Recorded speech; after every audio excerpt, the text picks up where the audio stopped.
Hujambo, hii ni Arusha One Radio, mimi ni Awadh Rashidi. Rais wa Urusi Vladimir Putin amesema nchi yake inamiliki silaha za kisasa zaidi za nyuklia duniani. Akihutubia mkutano wa serikali kuhusu mpango wa kitaifa wa silaha, Rais Putin amesema uangalifu maalum lazima uzingatiwe kwa utatu wa nyuklia kwa ajili ya ustawi na maendeleo ya nchi ya Urusi. Utatu wa nyuklia ni neno linalotumika kuelezea makombora ardhini yanayobeba vichwa vya nyuklia, makombora masafa marefu ya nyuklia yanayorushwa na manuari za kijeshi na mabomu ya kimkakati ya nyuklia. Kwa mujibu wa Rais Putin, mifumo ya kisasa ya vifaa na silaha katika vikosi vya kimkakati vya nyuklia vya Urusi vinafikia hadi 95%. Hiki ni kiwango cha juu zaidi kati ya nguvu zote za nyuklia duniani, Rais Putin alisema. Mnamo mwezi Machi mwaka 2024, mkuu wa jeshi la anga la Marekani Jenerali Anton Cotton alisema kwa sasa Urusi ndio nchi inayomiliki silaha kubwa zaidi na tofauti zaidi za nyuklia kuliko taifa lolote duniani. Jenerali huyo wa Marekani alionya hata zaidi kuwa uwezo wa Urusi kwa sasa unashinda hata ule wa Marekani. Katika miaka hivi karibuni, Urusi iliboresha silaha zake za nyuklia, ambapo mnamo Septemba mwaka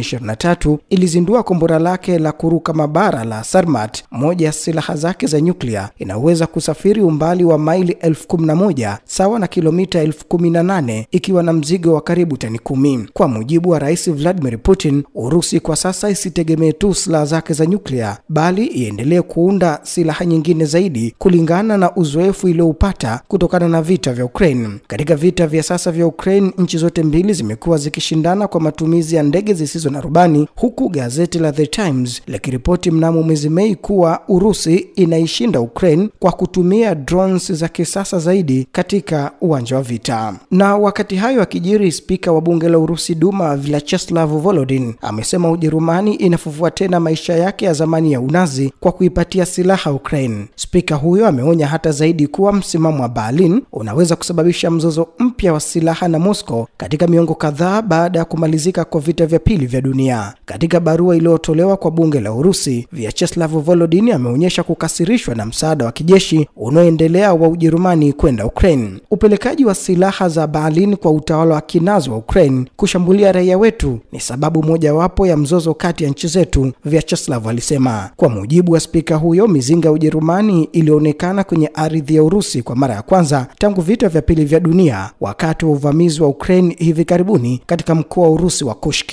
Vyacheslav Volodin ameonya kuwa mazungumzo yanayoendelea huko Ujerumani ya kupeleka makombora masafa marefu ya Taurus kwenda Kiev yenye uwezo wa kulenga hadi ndani ya Urusi yatazidisha mzozo hata zaidi, kwani silaha hizo lazima zitaongozwa na wanajeshi wa Ujerumani na si wale wa Ukraine. Makombora ya Ujerumani yataipiga Urusi na hili litafanywa na wanajeshi wa Ujerumani. Kwa hiki kitendo kwa mara nyingine tena kitaisukuma Ujerumani na watu wake kwenye vita vya silaha na Urusi, spika huyo alisema, na kuhoji kuwa hivi bunge la Ujerumani Bundestag linaona maslahi gani ya kuanzisha vita na Urusi. Na wakati hayo akijiri, kiongozi wa Ukraine Volodymyr Zelensky amesema atajadili masuala ya eneo la Urusi na Rais Vladimir pekee na si mtu mwingine. Zelensky ameyasema hayo katika mahojiano na redio moja Hungary, ambapo amesema wajumbe wa Ukraine wanaoshiriki mazungumzo ya amani ya Istanbul hawana idhini ya kujadili masuala ya eneo la Urusi na upande wa Urusi. Mkataba wetu ni msingi wa mazungumzo, kwa hiyo kwa kuzingatia hilo, ujumbe wetu una mamlaka tu ya kujadili masuala ya kibinadamu au usitishaji wa vita. Kile ambacho hawana mamlaka nacho ni kujadili uhuru na uadilifu wa eneo la Ukraine. Hili ni suala la kikatiba na ni mimi pekee ambaye ninaweza kufanya mazungumzo kuhusu ardhi yetu na Putin ambaye anaiba. Kwa hakika sitojadili hili na mtu mwingine yoyote, Zelensky alisema. Kauli za bwana Zelensky zinakuja wakati huo wa mazungumzo ya amani ya Istanbul, ambapo Urusi inapendekeza Ukraine kutambua maeneo yote yaliyojiunga na Urusi kama maeneo halali chini ya Moscow, pamoja na serikali mjini Kiev kutoegemea upande wowote na kupunguza uwezo wake wa kijeshi, madai ambayo Ukraine imeyapinga vikali. Na tuelekee kule Belgrade, ambapo rais wa Serbia Aleksandar Vučić amekanusha madai ya kuisaliti Urusi baada ya kufanya ziara nchini Ukraine hivi karibuni. Siku ya Jumatano, rais huyo alisafiri kwenda Ukraine kushiriki mkutano wa Ulaya Kusini na Mashariki huko Odessa, ambapo alikutana na kiongozi wa Ukraine Volodymyr Zelensky. Kwa mujibu wa shirika la habari Reuters, hii ni safari ya kwanza ya Vučić nchini Ukraine katika kipindi cha miaka 12 ya uongozi wake. Nilimsaliti nani? Urusi au Vyovik aliuliza wakati akijibu maswali ya waandishi wa habari. Rais huyo aliongeza hata zaidi kuwa alikataa kusaini tamko la mwisho la mkutano huo Ukraine la kuilani Urusi na kuunga mkono mipango ya NATO kwa Ukraine. Huu ulikuwa ni mkutano wa 4 wa kilele mimi kuhudhuria na ni mimi pekee niliyekataa tena kuidhinisha mapendekezo yake, Vyovik alisema. Rais huyo aliongeza hata zaidi kuwa anataka kudumisha uhusiano mzuri kati ya Ukraine na Urusi. Serbia inasalia kuwa miongoni mwa nchi chache za Ulaya ambazo zimekataa kuiwekea Urusi vikwazo au kuunga mkono waziwazi mzozo wa Ukraine unaoendelea. Hapo awali kiongozi huyo wa Serbia alidai Umoja wa Ulaya ulishinikiza nchi yake kuachana na msimamo wake wa kutoegemea upande wowote na badala yake iwekee vikwazo Urusi. Mwezi uliopita shirika la ujasusi wa kigeni nchini Urusi lilishutumu Serbia kwa kusambaza silaha kwa Ukraine, hatua ambayo ilipingwa vikali na Rais Alexander Vyovik.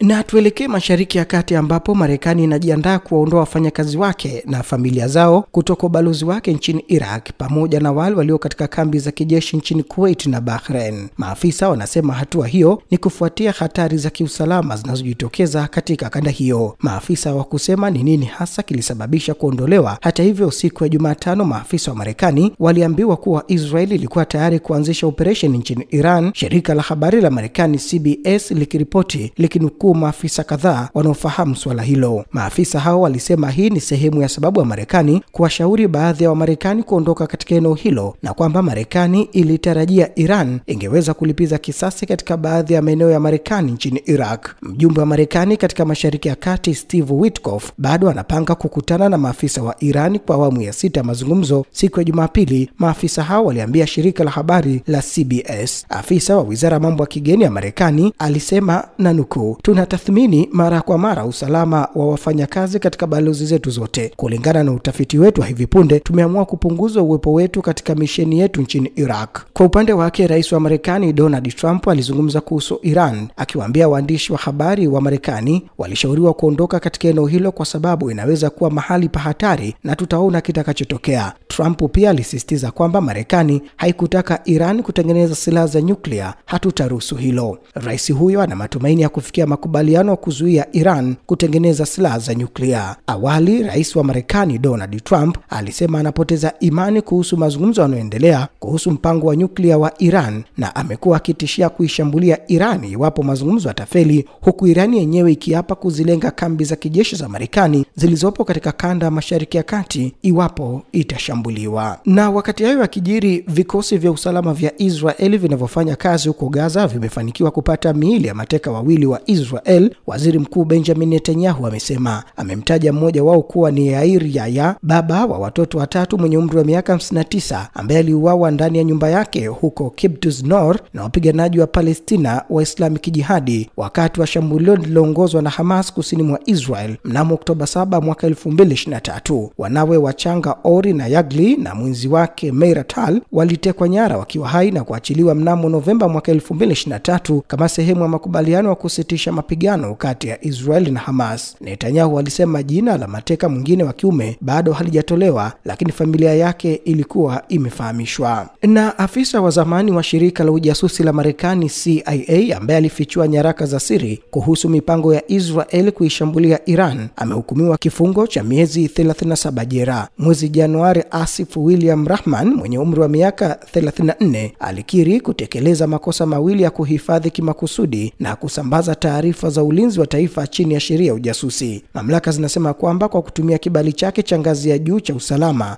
Rahman alichapisha, kupiga picha na kutuma nyaraka zenye siri kubwa. Baadaye ziliishia kusambazwa kwenye mitandao ya kijamii. Israeli ilifanya mashambulizi ya anga dhidi ya Iran mnamo mwezi Oktoba mwaka jana, ikilenga maeneo ya kijeshi katika mikoa kadhaa ili kukabiliana na msururu wa makombora yaliyorushwa na Tehran wiki zilizokuwa zimetangulia. Na mazungumzo yanayolenga kupunguza mvutano kati ya Marekani na China yamemalizika kwa makubaliano. Kulingana na Rais Donald Trump, amesema China imekubali kuuzia makampuni ya Marekani sumaku na madini adimu duniani, huku Marekani ikipuuzilia mbali vitisho vyake vya kufuta visa za wanafunzi wa China. Mkataba wetu na China umekamilika. Kilichosalia ni idhini ya mwisho kutoka kwa Rais Xi na mimi, Trump aliandika kwenye jukwaa lake la Truth Social. Tangazo hilo lilifuatia siku 2 za mazungumzo ya kina mjini London kusuluhisha mizozo iliyoibuka tangu pande hizo mbili zilipoafikiana makubaliano ya awali mnamo mwezi Mei baada ya ushuru wa forodha ulioongozwa kukaribia kulemaza biashara kati ya mataifa hayo mawili